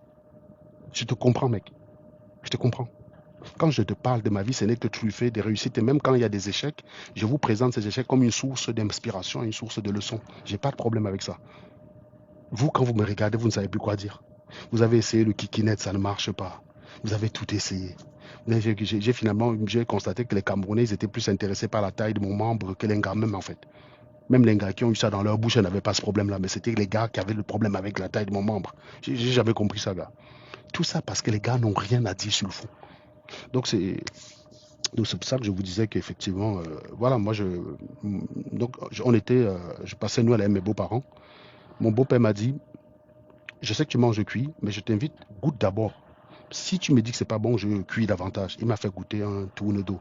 Je te jure, je me suis senti nul pour toutes les fois que je mangeais cuit. Je me suis senti nul. J'ai dit, mais putain, mais j'étais blanc comme ça, je ne savais pas quoi. J'étais white, je ne savais pas. Donc maintenant, je mange saignant, mange tata. Même Magali ne mange pas comme ça. Et c'est d'ailleurs marrant parce que beaucoup d'entre vous, quand ils me voient de droite, ils se disent, ah, il est de droite pour plaire à sa femme. Ma femme est de gauche, les gars. Ma femme est de gauche. Ça dit que c'est comme ça, là. C'est même moi qui la colonise. Elle était, son niveau de gauchisme était pourri le jour que je l'ai croisée. Hein. Maintenant, là, elle est gauche plutôt réaliste, quoi. Peut-être plutôt centre, quoi. Tu vois, plutôt Macron maintenant. Moi, je vous parle quand même une gars qui a voté Taubira en 2002, les mecs. Ça veut dire qu'elle a même, Jospin, pour elle, était trop à droite. Vous imaginez le truc, les gars, vous imaginez le délit. Jospin, pour Magali, en 2002, était trop à droite. Elle a voté Taubira. Hein? Donc, c'est une façon de vous dire quand même qu'elle sort de loin quand même. Donc, je l'ai un peu bien colonisé quand même. Maintenant, Magali, là, tu ne peux pas lui refaire le coup. Elle va pas monter chialer quand on a liquéfié un Naël. Vous ne verrez pas Magali dire, ah, on a liquéfié Naël, c'est un désastre, machin, mais jamais de la vie. Elle est d'accord avec moi que ce genre d'animal a vocation à disparaître de la surface de la Terre. Elle est d'accord avec moi sur ce point-là. Donc voilà, donc de ce côté-là, c'est moi qui l'ai colonisé. Mais ça, c'est quelque chose que vous ne pouvez pas admettre. Vous pensez que quand un camel se met avec une white, c'est forcément que c'est la white qui pilote. Mais c'est moi, chez moi, c'est moi qui tiens les cordons de la bourse. C'est pas l'inverse. Vous avez souvent vécu avec les gars. Parce que vous avez besoin des documents, vous avez dépendu d'elle, elle vous faisait le chantage, machin, que vous croyez que c'est partout pareil. Non, les gars. Je vous dis, j'ai un Jésus qui une fois avait appelé Magali Langa, m'avait dit que mais il y a un mot, j'ai voulu arrêter. J'ai dit que non, gars, je veux pas les trucs à les sentiments. Elle m'a dit que si tu me quittes, je vais coller Tanga. Elle m'a dit, je vais appeler Tanga, je vais la faire pleurer au téléphone, machin. Quand elle accorde Magali, Magali lui a dit, ah oui, tu crois que je suis bête en fait. Je sais très bien que dès que je vais lui demander de sortir, il y en a 12 qui vont vouloir récupérer. Donc Magali l'a bien fumé, c'est elle qui pleurait. Elle s'est dit que c'était une white, genre fragile, qu'on dit le mari a fait. Elle dit, ah, non, non, Magali l'a bien traité. Bah, forcément, quand tu vis avec moi, tu es solide. Tu ne peux pas vivre avec moi, tu es mou. C'est impossible. Quand tu viens avec moi, tu es obligé d'être dur, tu es obligé de t'endurcir, tu es obligé d'être quelqu'un de près. Tu es obligé d'être quelqu'un de près. Donc, Langa, finalement, c'est elle qui s'est mise à pleurer au téléphone. J'étais au boulot comme ça, là, j'ai Magali qui m'appelle, qui me dit, je suis avec une fille au téléphone, connais tes couleurs de slip. Je voulais juste te dire que je suis avec elle au téléphone. Donc maintenant, là, pendant que j'étais au téléphone, j'ai entendu elle allumer l'autre, regardé de l'autre côté, quoi, Langa, craille, une bamoune. Non, Stella, débile, elle va pas faire un truc pareil. Pourquoi tu dis que c'était Stella? Vous croyez que Stella est débile à ce point-là, sérieusement? Donc c'est une justement qui ne digérait pas que je ne sois pas chaud pour aller plus loin avec la relation et qui a cru bon de me faire le chantage. Mais comme je ne cède pas au chantage, je lui ai dit, gars, colle là. Moi, je ne cède pas au chantage. Si tu veux me faire le chantage avec un truc, je vais détruire l'objet du chantage. Je ne cède pas le chantage. Personne sur Terre ne peut me faire le chantage. Personne. Tu veux me faire le chantage sur un truc, je détruis l'objet du chantage. Je ne paye. Je ne comprends même pas les gens qui subissent ce chantage. Tu vas me faire le chantage comment? Mais vous croyez que les gars, vous croyez que tout le monde est fragile comme vous?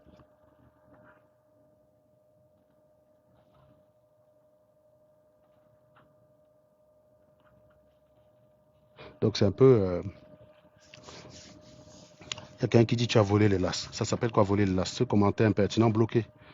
Les gars, c'est pas parce que je vous donne des détails de ma life que vous êtes obligé de faire n'importe quel commentaire débile, les gars. Je vous dis ce que vous devez savoir, pas plus. Donc quelqu'un fait des commentaires un peu trop bizarres, là, vous me bloquez cet animal. Restez sur le message en lui-même. Je suis pas là pour parler de ma sexualité. Quoique je suis très à l'aise d'ailleurs pour en parler dans certains cas de situation. Voilà. Donc c'est pour ça que voilà. Donc je vous disais que c'est pas une affaire de, c'est pas vous avez l'habitude d'être avec les gars que c'est vous qui avez tout à gagner à rester avec elle. C'est vous qui avez à gagner. Mais moi c'est pas mon cas. Moi je n'ai jamais dépendu de qui que ce soit dans ma vie. J'ai jamais habité chez quelqu'un et subi le chantage de la personne. J'ai toujours vécu chez moi et vécu où j'avais des droits. J'ai jamais habité chez quelqu'un. Voilà, voilà. Maintenant, donc sinon si c'est pour revenir, attendez l'annonce. Donc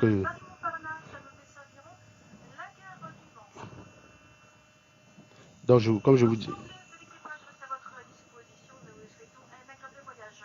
donc voilà. Donc je vous disais tantôt que il faut un niveau de morale acceptable, il faut un niveau de morale avancé, un niveau d'éducation avancé pour comprendre que quand on fraude, on ne la ramène pas. Quand on fraude, on ne la ramène pas. Mais ça, c'est quelque chose que vous ne pouvez pas comprendre. On vous a tellement appris à raisonner matière première. Quand vous vous vantez d'avoir les matières premières, vous êtes en train de dire que vous êtes comme les pygmées. Vous savez ce qu'on disait des pygmées quand on était à l'école primaire? Les pygmées, c'était un peuple bantou qui vit de la chasse et la cueillette. Quand on se vante des matières premières, ça veut dire qu'on se vante d'une économie de chasse et de cueillette. Vous voulez, avec ça, vous voulez aller vous comparer avec des gens comme les Amazon, Tesla, Nvidia, Microsoft et tout ça. Vous savez, la chasse, vous savez, les économies de cueillette et la chasse, c'est comme si un pygmée au Cameroun voulait se mesurer, je ne sais pas moi, à Bernard Arnault. Vous êtes des pygmées, les gars. Économiquement, vous êtes des pygmées. Vous êtes des pygmées. Quand on dit non, non, les matières premières, on est riche. Vous êtes riche avec quoi, bande d'abrutis? Vous pouvez aller les chercher. Vous avez quel moyen d'aller chercher les matières premières? Vous avez quel moyen? Avec la houe? Avec l'huile de palme sur le crâne? Vous croyez que quand on verse l'huile de palme sur le crâne, la matière première remonte du sol? Vous avez vu ça où? Ça demande de la technologie, ça demande du cerveau. Chose que vous rejetez. Vous êtes tout le temps en train de vous détourner l'intellect. Donc je vous ai dit demain soir, c'est un spécial live saleté de la noirie. Donc on va parler de la saleté, sous fond bien évidemment de l'initiative d'Alain Focard. Et ça, je reconnais que je porte la paternité. J'ai été l'un des premiers Africains sur les réseaux sociaux à ouvrir ma gueule et de dire que le NOIR est sale. Ça, c'est quelque chose que les gars, vous avez tellement l'habitude de vous victimiser que le white n'osait pas vous dire et les Africains n'osaient pas le dire de peur d'être qualifiés de vendus. Sauf que vous êtes tombé sur un morceau. Me qualifier de vendu, ça ne me pose aucunement problème. D'autant plus que mieux que vendu, je suis blanc. Donc vous allez faire quoi? Si vous comptez venir dire tu es un vendu, tu réunis tes origines, tu es un parvenu, machin. Et j'ai vu des gens me qualifier de parvenu quand j'ai dit que les nourritures de merde du Cameroun, je ne mange pas. Je rappelle encore ici que pour me qualifier de parvenu, il faut il faut être d'un statut social supérieur au moins, mais depuis bien longtemps avant moi. D'abord, il faut que ton statut social soit supérieur au mien ou égal au mien, supérieur ou égal au mien, et au moins que tu m'y précèdes. Tu ne peux pas être une giclure, tu me qualifies de parvenu. Pour une giclure, je suis un winner, j'ai réussi. C'est pour quelqu'un qui a déjà réussi, qui peut avoir des commentaires sur mon attitude en disant que je n'ai pas les codes du nouveau milieu que j'ai intégré. Mais ce n'est pas une raclure, ce n'est pas un vendeur d'eau glacée. Tu ne peux pas être vigile, sincèrement, dans une boîte de nuit africaine à Aulnay-sous-Bois et tu veux me qualifier de parvenu. Non, tu n'es pas qualifié. Et là, rien que le fait que vous ne sachiez même pas ça, ça montre à quel point vous êtes minable. Même certaines insultes, il faut être qualifié pour les adresser à quelqu'un. Toutes les insultes ne sont pas autorisées à tout le monde. Une giclure ne peut pas me qualifier, moi, de parvenu. Samuel Eto'o, lui, peut me qualifier de parvenu. Samuel Eto'o, il est beaucoup plus riche avant moi. Le fils de Bernard Arnault peut me qualifier de parvenu. Il peut considérer que bien que je sorte de la carrière, le rang que j'occupe en France en tant que cadre et tout, je devrais avoir une certaine attitude, je ne devrais pas me parler d'une certaine manière. Il peut me dire ça et considérer que je suis un parvenu. Mais ce n'est pas un mec qui a raté sa vie. Un raté ne peut pas me qualifier de parvenu. Je suis désolé, les gars. Vous le faites parce que vous êtes débiles. Un raté ne peut pas me qualifier de parvenu. Vous allez regarder la définition de parvenu, vous allez comprendre pourquoi un raté, une giclure ne peut pas me qualifier de parvenu.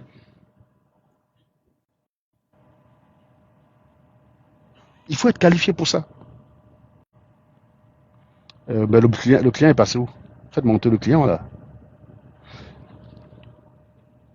Donc, je disais tout à l'heure que oui, j'ai regardé l'annonce du président Chiroma Bakary que je soutiens. Je soutiens sa victoire parce que j'ai dit que quand on respecte ses compatriotes, ce n'est pas de dire que le candidat nous plaît ou pas. Vous ne connaissez pas mon sentiment vis-à-vis de Chiroma Bakary. Mais par respect pour les Camerounais qui ont voté pour lui, on doit se battre pour que son vote soit reconnu. Il y a quelqu'un qui me dit tu as le melon, tu découvres aujourd'hui que j'ai le melon.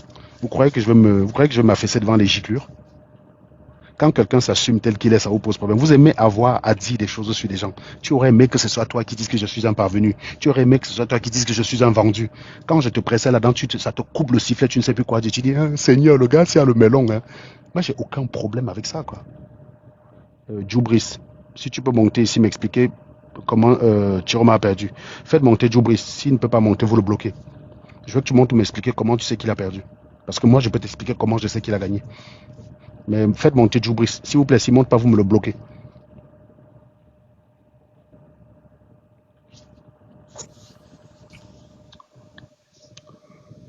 Bonjour Djoubris. Bonjour. Merci. Tu vas nous expliquer à 250 personnes là qui écoutent le live comment tu sais que Chiroma a perdu. Oui, je sais que Chiroma a perdu pour deux raisons. La première, c'est que il n'a pas les PV comme le PCRN. Tu as les Il a PV du PCRN? le PCRN a 2500 PV. Très bien. Toi, tu les as? Tu as les PV du PCRN? Je ne les ai pas tous, mais j'ai consulté quelques. Monsieur, tu as le PC, est-ce que tu as compilé les PV du PCRN, toi? Non, Mais comment tu peux donc savoir, basé sur ces PV, comment tu peux savoir que sur ces PV-là, même lui, il ne gagne pas? parce que Cabral Libi a dit que Chiroma n'a pas gagné, que Paul Biya a gagné. Il n'a jamais dit ça. Il n'a jamais dit ça. Je te mets au défi. Si tu viens mentir dans mon live, je vais te bloquer directement. Je te préviens. Cabral l'a dit. Je te mets au défi de me dire où Cabral Libi nous a dit que Chiroma n'a pas gagné et c'est Paul Biya qui a gagné. Dis-moi où Cabral Libi reconnaît la victoire de Paul Biya. Je connais un texte où il prend acte. Mais je ne connais pas de texte où il dit que basé sur les PV que j'ai, c'est Paul Biya qui a gagné. Je peux m'exprimer. Donc je te pose la question, dis-moi où il a fait. Je veux que tu me dises où on vérifie ça avant que tu continues. On vérifie. La psychologie, c'est une science. Mon pote, ne parle pas de psychologie. Reste sur les faits. Déjà, il faut me... Tu as dit que Cabral Libi a prétendu que Chiroma a perdu. Je veux savoir la source de cette affirmation, s'il te plaît. La source, c'est la psychologie. La psychologie, c'est une science. On ne détecte pas les comportements de quelqu'un, ce qu'il dit.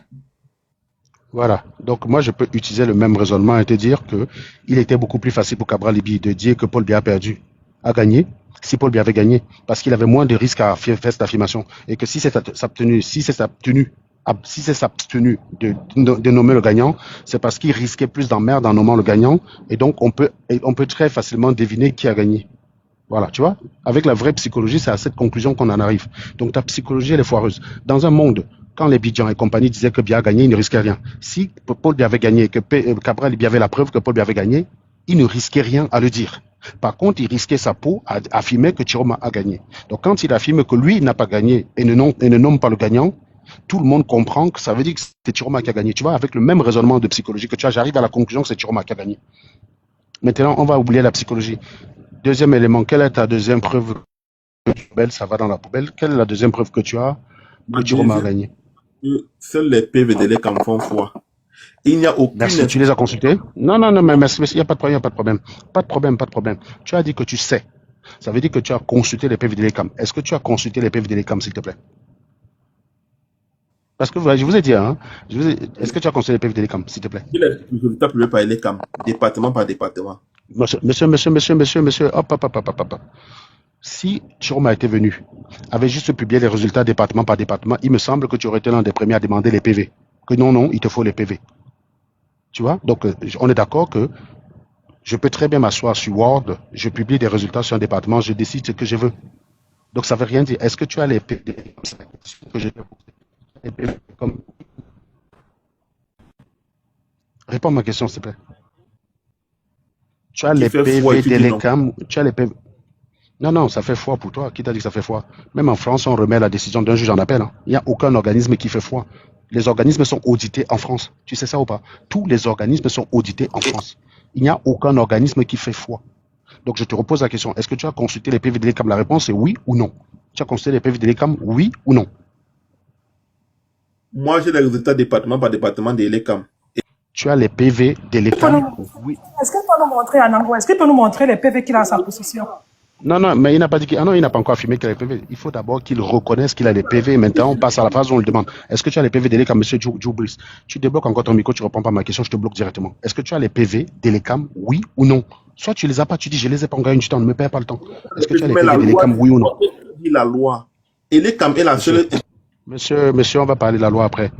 On va parler de la loi après. Tu as les PV de l'ECAM, oui ou non? Je S'il te l'ai plaît. non. Merci. Tu peux me rappeler, vu que tu connais la loi, tu peux me rappeler ce que dit l'article 113 du Code électoral, s'il te plaît? L'article 113 du Code électoral. Oui. Tu peux le lire? Tu peux le Comme chercher, ça, le lire, s'il te plaît? je peux chercher et lire. Vas-y, cherche-le, tu le lis, s'il te plaît. D'accord. Donne-moi une minute. Oui, vas-y, pas de souci. Prends ton temps, mon grand. D'accord.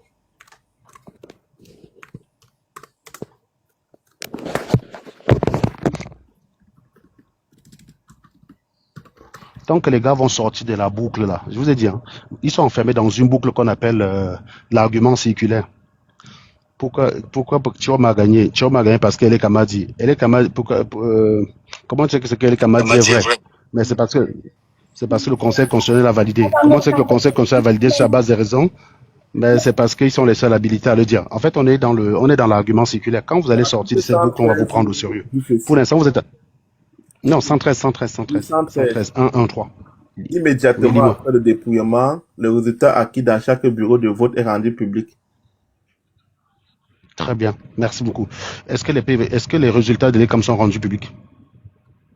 Rien que sur ce point-là, est-ce que l'ECAM a respecté l'article 113? Oui. Monsieur, les résultats à chaque bureau. Oui. Ils sont rendus publics. Tu as les résultats qu'ils ont compilés. Je te parle des PV.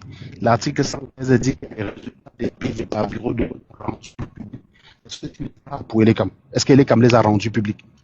Là où l'ECAM se basait là, les bordereaux sur lesquels ils se sont basés pour faire leur... Tu viens... Monsieur, tu voulais parler de la loi? J'essaie de rétablir.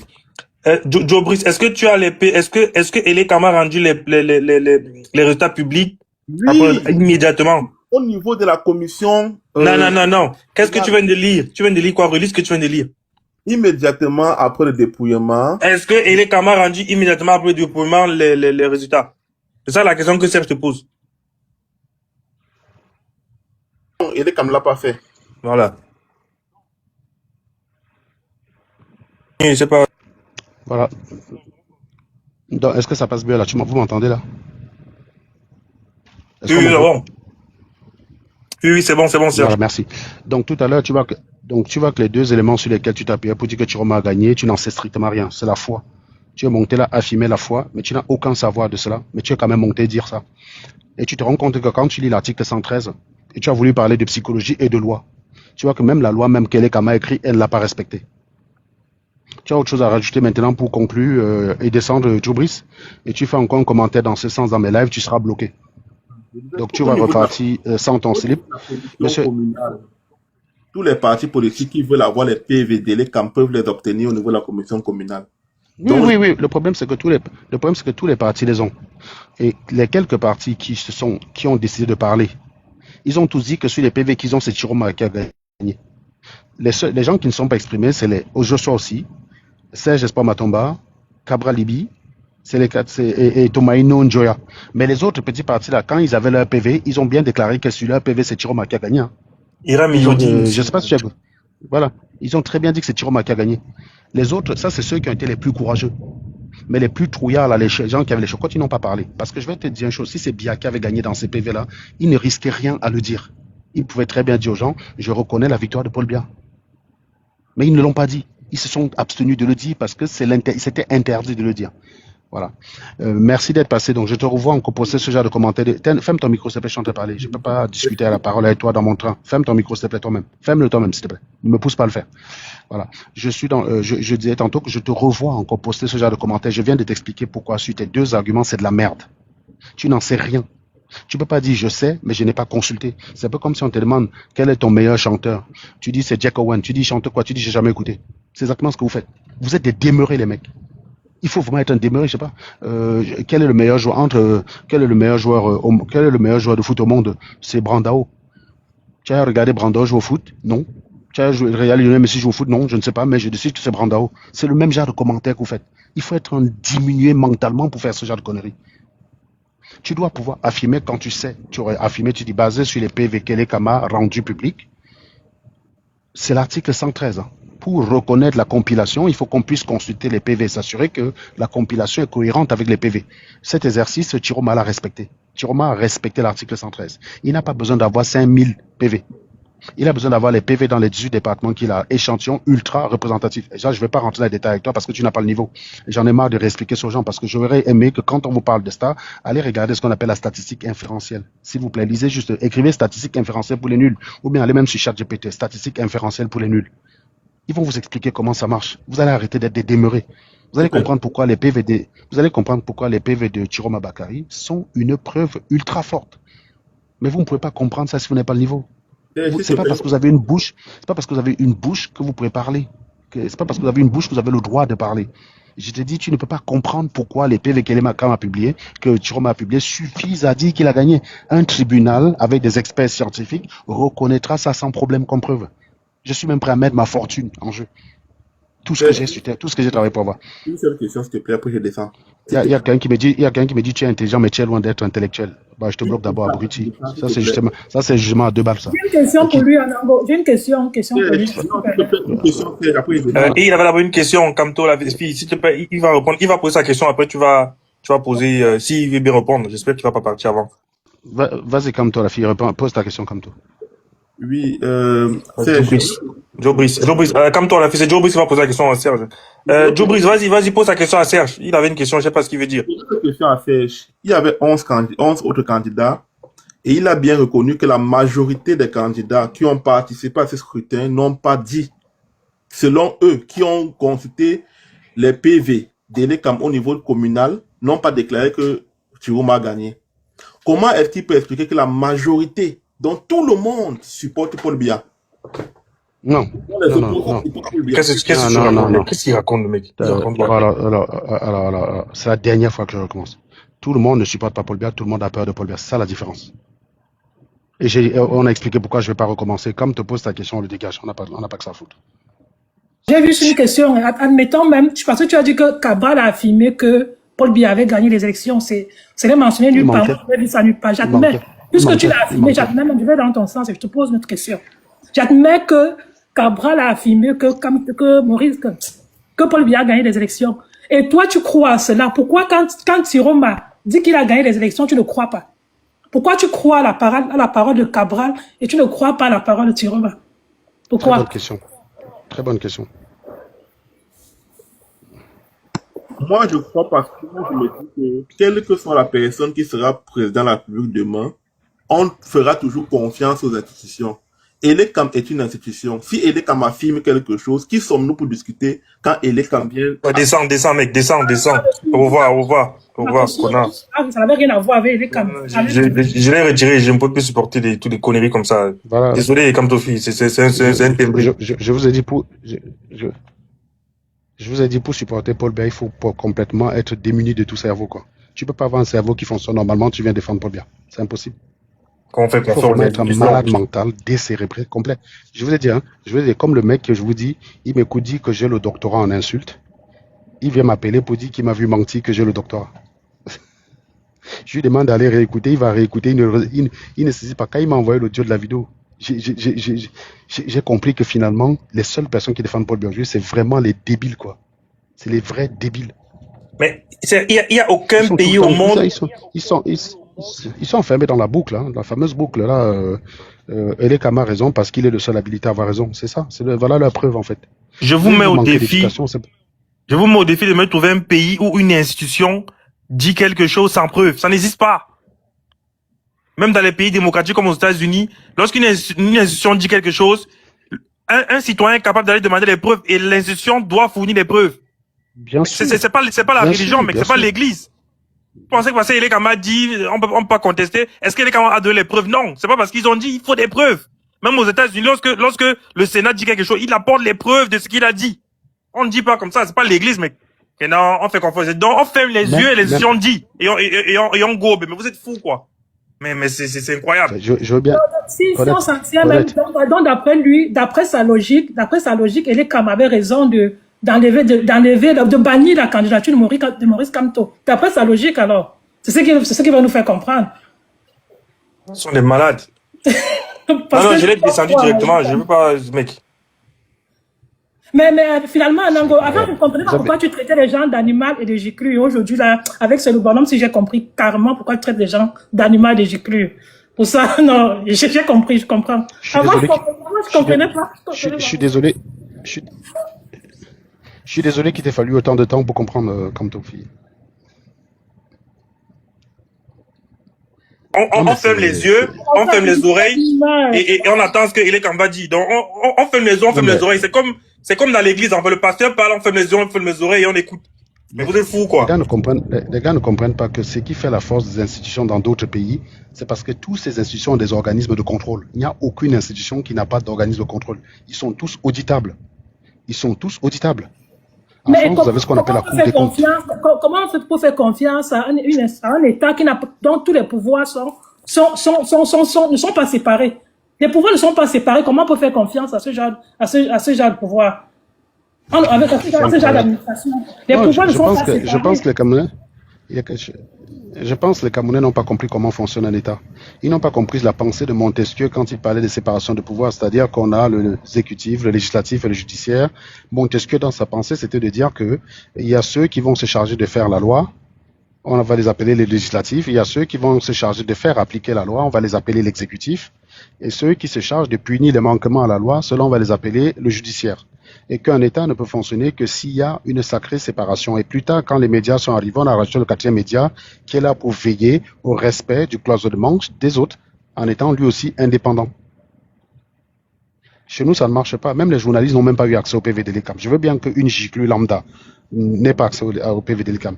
Même Vision K qui défend Paul Biya, même Vision K et la CATV pouvaient très bien publier les PV. Même ça, ils n'ont pas. Pourtant, c'est censé être opposable. C'est-à-dire qu'un Camerounais lambda de base qui dit j'ai envie de voir si la décision là correspond à la preuve, c'est censé être, on doit pouvoir le lui produire. On doit pouvoir lui produire ça.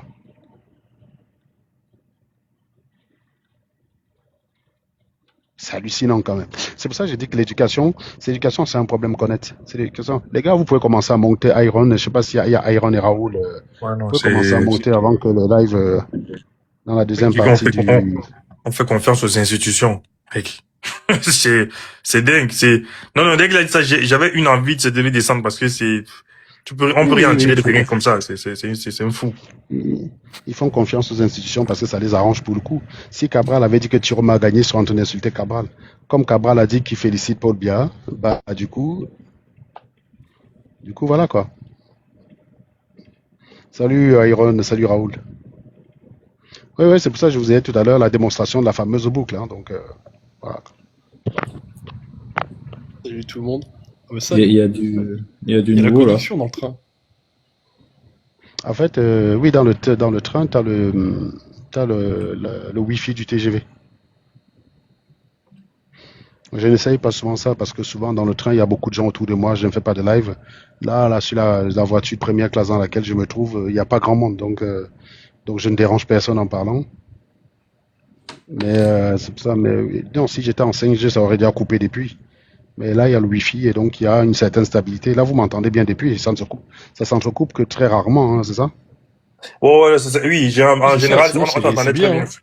Ouais, t'entendais très bien. C'est pas au Cameroun qu'on peut avoir ça en tout cas. Ça c'est clair. Mais je te jure que giclure de guerre, lui, c'est vraiment une raclure de la pire espèce, quoi, ce type. Chez eux, parce qu'ils ont émis leurs idées, mais quelqu'un vient quand même nous dire le Conseil constitutionnel, on doit faire foi quand même. On est quand même dans un pays, on ne respecte même pas les idées. Mandat. On arrête les gens pour leurs idées. On met les gens en prison pour leurs idées. Comment vous voulez qu'on fasse confiance à ce genre d'État, à ce genre d'institution? Quand même. Non, mais comment tu veux faire confiance à une institution où on voit le président de l'institution en train de faire campagne avec l'équipe en face? Il a été à un meeting du RDPC dans le sud. Il a été dans un meeting du RDPC dans le sud. Même on le voit faire avec les gars du RDPC en félicitant. On doit quand même faire confiance à ce. Même, je veux dire.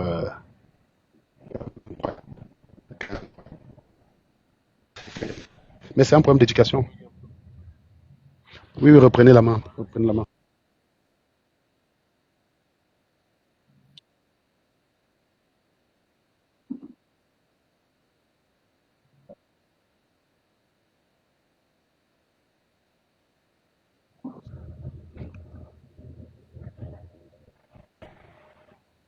Et le président doit rendre compte au peuple. Et donc, Edekam, son travail, c'est juste de compiler ce que le peuple a voulu. Parce que c'est pas au peuple de voter. On est combien? 20 millions, on va voter, on va encore aller. Non. On vote, et nos votes, Edekam, son travail, c'est de retranscrire les votes et d'aller dire ce que le peuple a voté. Et donc, c'est pas Edekam qui décide. Et donc, Edekam ne doit pas choisir de façon opaque. Ils vont se cacher. Non. Edekam doit être transparent. Transparent, dit, OK, voilà, dès qu'on a fini les votes, dès qu'on dépouille, voilà, vous avez les résultats. Nous, on va prendre ces mêmes résultats. Vous pouvez venir consulter. Et c'est exactement ce que vous avez dit dans telle ville, dans telle ville et dans telle ville. Si c'était fait dans ce sens, c'est que Edekam n'aurait même pas pris 3 heures pour publier parce que tout est déjà connu. Ce serait seulement une façon. Voilà, ils auraient juste à recompiler parce que les résultats sont publiés sur Facebook. Si tu fouilles bien Facebook, tu vas voir les PV de tous les bureaux de vote du Cameroun. Donc, venez nous dire que non, c'est fait de façon opaque, ça a pris 2 semaines, on sait pas trop, Edekam a dit c'est une institution, mon gars. Tu prends les gens pour les cons, quoi, tu es malade ou quoi?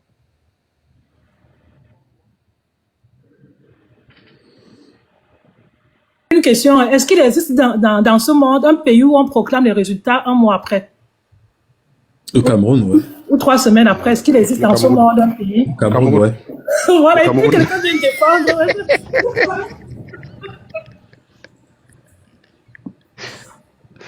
Si Biya il dépasse, si Biya il dépasse le centenaire, quoi, ils vont faire une grande fête, à mon avis, non?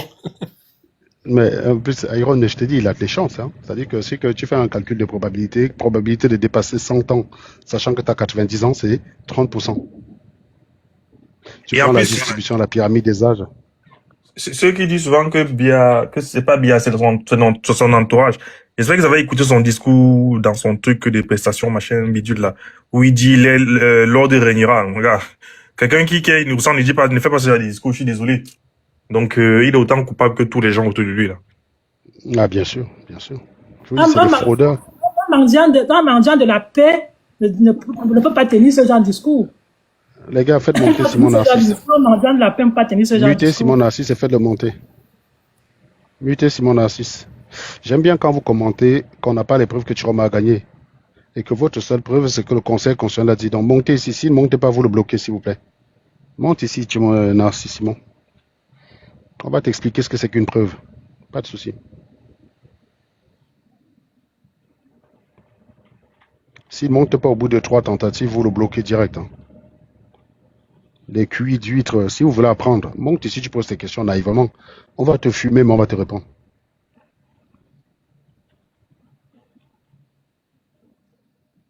Ils sont là tout le temps de commenter la victoire de Thuram alors que lui, il a présenté les preuves qui vont dans ce sens.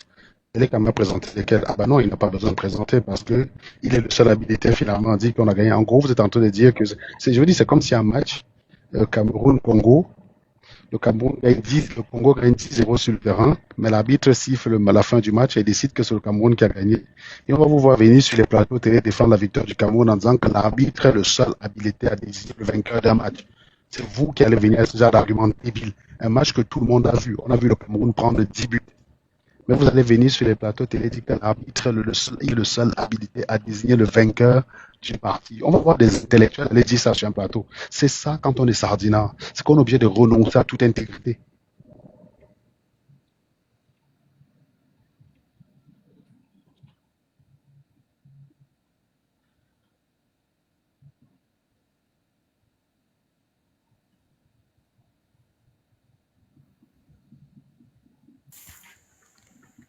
Très bien. Bah écoutez, c'est très bien. S'il y a des observations, je vous laisse le gérer, les gars. Comme je suis en train.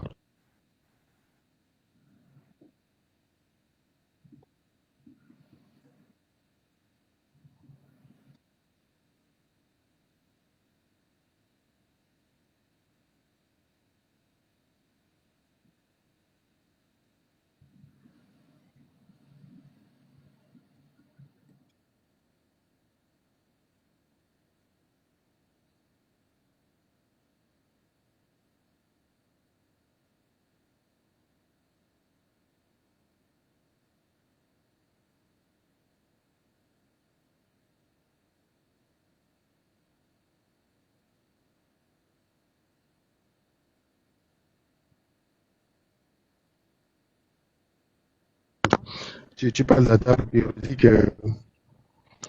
périodique de l'animal, c'est ça?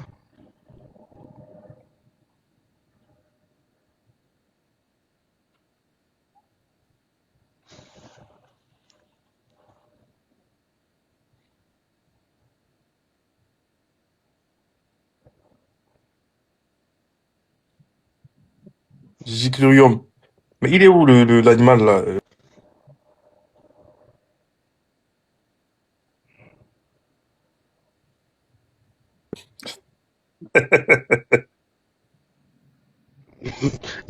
Tu veux dire qu'il est suffisamment enrichi, quoi, en fait. Ah! Euh, tu as deux, tu as deux, tu as deux isotopes, tu as les deux isotopes du giclurium, en fait. Tu as le giclurium inerte et tu as le giclurium fissile, en fait.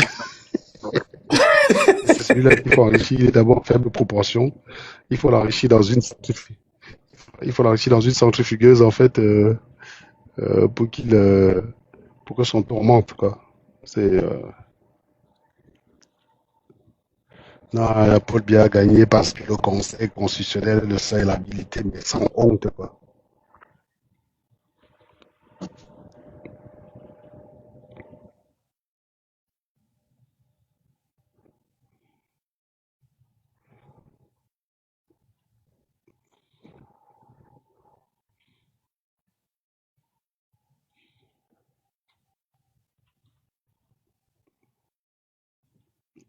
C'est celui qui a découvert le feu que les un parvenu, quoi. Je dis.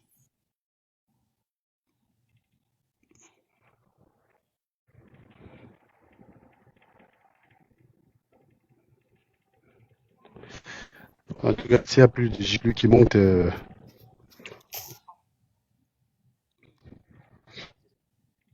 voilà. Mhm. pensais que Thierry Magnon montait nous expliquer ça. On est très ouvert d'esprit ici. Si vous nous convainquez, on va commencer à défendre la victoire bien. On va aller prendre notre sardine demain. On va même d'ailleurs expliquer à Iron comment on mange la sardine, vous inquiétez pas. On va le convertir au sardiniste. Donc venez. Est-ce que vous pensez que là, on a... C'est plus Giclu qui monte et que Valmaster et Raoult sont en forme. Je sais que là-bas, on arrive à les piéger pas mal, quoi. Donc, on peut tout changer de terrain. Oui. J'ai l'impression qu'on a... Est-ce que Valmaster et Raoult sont chauds, là? On a 180 personnes qu'on peut diriger là-bas. Si les 180 arrivent et partagent directement, ça va attirer l'animal, là. Ouais. Oui, mais pourquoi j'ai l'impression qu'on ne voit plus les commentaires, en fait? C'est bizarre. Je sais pas si c'est moi, mais je ne vois plus aucun commentaire. Non, je crois que ma connexion est instable, en fait. Je crois que ma connexion est instable. Attends, je regarde.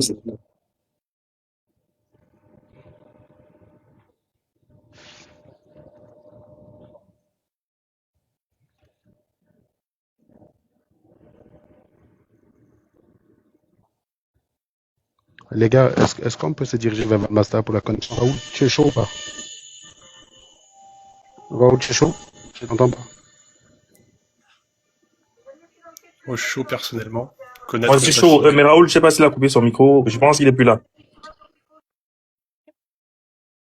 Oui, là, je dis, vous m'entendez là? Ouais, on t'entend, Serge. C'est vrai que ça bug beaucoup ici. Je pense qu'il faut qu'on aille chez Valmaster. Je sais pas si elle a lancé ou pas, mais... Valmaster, parce que là... Mais elle est là dans les commentaires. C'est juste qu'elle n'a pas répondu, donc.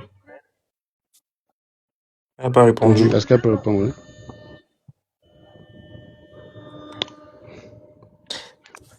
Je sais pas si tu as écrit le commentaire, Valmaster, mais on ne voit plus les commentaires. Donc, je sais pas si tu peux monter, tu montes.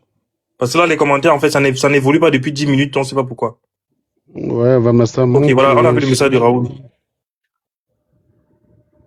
Ah oui, ok. Elle n'est pas dispo, Ah, elle est à table, ok. Bah alors, est-ce que l'un de vous, hein, si toi tu es chaud, tu peux lancer, toi ou Raoult, hein, si l'un de vous peut lancer, il n'y a pas de souci. On vient là-bas essayer d'apporter. On te connaît, Raoult, lequel de vous deux peut lancer? Je vais lancer le live. Ok, ça marche. Bah, les gars, abonnez-vous chez Connaître qui est là. Abonnez tous vous chez Connaître. Abonnez-vous chez moi, les gars. Je vais lancer le live dans 3 minutes. Voilà, abonnez-vous là-bas et puis on s'y retrouve, les gars. Et on espère avoir de la bonne viande au menu. J'espère que les mecs, comme ils te connaissent pas encore Connaître, ils vont débarquer là-bas en étant très confiants. Mais qu'est-ce qui a fait que Fétiche des gars monte l'autre jour? Il s'est cru où en fait? Il a été pris. Il est monté où en fait? Je sais pas. Il est monté sur le live de Valmaster, il a été étourdi par Raoult. Il a commencé à voir que Valmaster était une blanche, quoi. Il était étourdi. Ah, j'ai pas vu ça. J'espère qu'elle a enregistré. Tu as écouté la séquence? Oui, j'ai écouté la séquence, j'étais mort. Il a fait qui a bombardé Bagbo là? C'est quoi c'est Ce qui s'est passé, c'est que j'étais très très calme. Je l'ai calmé direct. J'ai calmé ses ardeurs direct. Et après, quand il a vu qu'il va pas pouvoir placer un truc, il a fait ce qu'il s'est en est pris. À la blanche. Au fait qu'on est soumis à une blanche, quoi. Putain, j'étais mort de rire, c'était trop délicieux. C'était très intéressant. Le mec, il était complètement... Il dit que Bagbo a fait des choses, on demande les preuves de ce que Bagbo a fait, il commence à parler du bombardement. Pourtant, c'est lui qui a choisi Bagbo. Hein. On lui a pas imposé Bagbo. C'est lui qui a choisi. C'est lui qui a choisi. Alors, pour information, Valmaster a publié sur sa page YouTube le live entier. Donc, après, elle va découper les sections. Mais ceux qui veulent aller regarder le live entier, je vous garantis, c'était très intéressant. J'ai commencé, j'ai pas encore fini. Je vais enchaîner, je vais tout regarder, ça c'est sûr et certain. Il y a l'option regarder en double vitesse, hein, donc vous pouvez regarder en 2 vitesses ou 2 fois 2,5. Moi, je regarde les trucs en fois 2,5, donc je gagne énormément de temps. Mais c'est sur la page de Valmaster, allez regarder. À partir de 4-5 heures. Hein, Fétiche des gars débarque à partir de 4-5 heures. Voilà. Donc, allez sur la page de Valmaster, je vois la vérité qui demande d'envoyer la séquence. Les gars, arrêtez un peu de soin, facilitez le travail aux gens. La vérité, si on doit envoyer à chaque personne qui demande, elle va pas s'en sortir, les mecs. Donc, allez sur la page de Valmaster, il y a ça là-bas. Voilà. Il y a ça. C'est sur la page. Elle a publié aujourd'hui.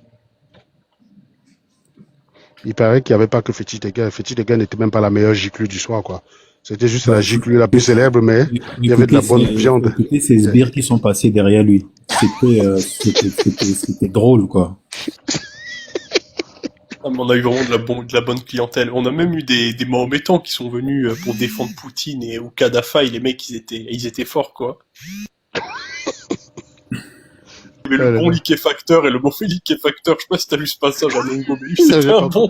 Non, j'ai pas encore vu là. Je suis parti juste regarder l'extrait de Fétiche des Gars. Maintenant, je vais regarder tout en entier. Ouais, je vais le voir sur YouTube, là, ouais. Il n'allait pas monter, hein. Je pense ce qui s'est passé, c'est qu'il a vu un panel là où toutes ces gloires sont attaquées.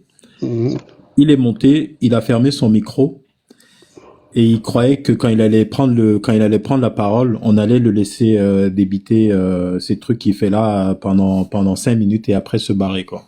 Mhm. Donc il ouvre son micro, je lui rappelle des règles. La première chose, c'est qu'il me dit: oui, mais pourquoi tu n'as pas dit ça aux autres qui étaient avant? Je dis, c'est pas ça le problème, je te rappelle à toi les règles. C'est ce qui est le plus important. Et donc après, je crois qu'il veut commencer à me poser des questions.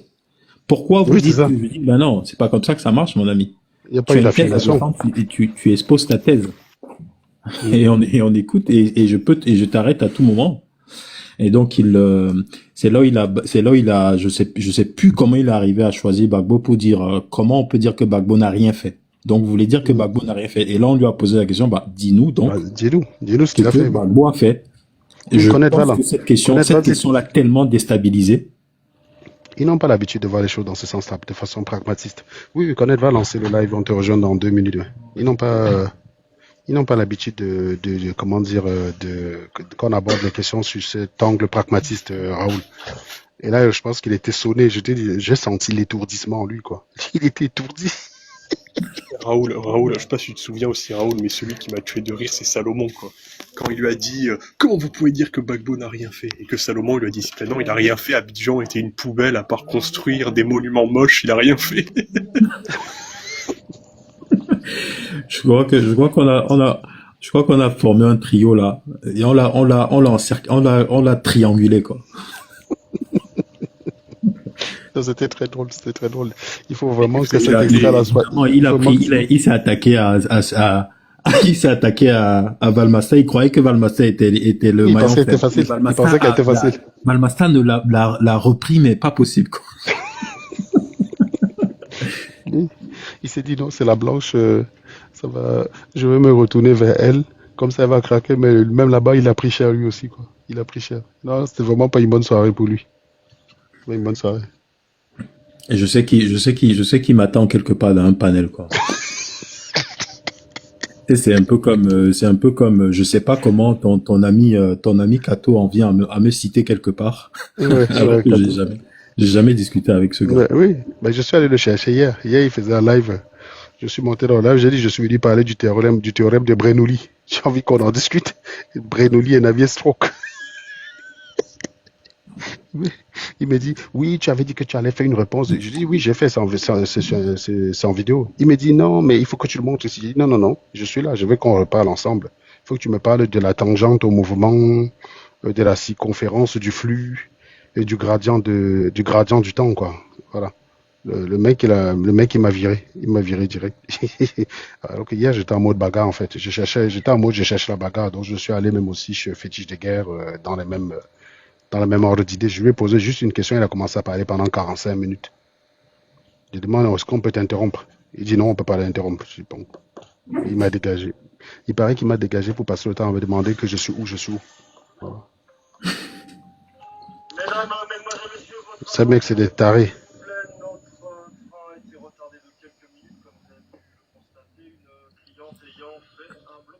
Il faut pas... Tu vois, c'est toujours des attaques personnelles. Pourquoi tu as peur? Mais tu as peur de quoi, en fait? Vraiment, tu as peur. Je dis, oui, j'ai peur. Mais est-ce que tu peux répondre à la question, s'il te plaît? Oui, mais pourquoi tu es excité comme ça? Pourquoi tu es énervé? Pourquoi tu... C'est le même commentaire. Il paraît qu'il a déjà lancé connaître. Allez, on fonce là-bas directement avant que Comme ça, on essaie de transporter les 153 qui sont là. Si vous êtes abonné à Raoul, à Iron, suivez juste nos comptes et vous allez pouvoir y aller, quoi, directement se connaître. À tout de suite, les gars.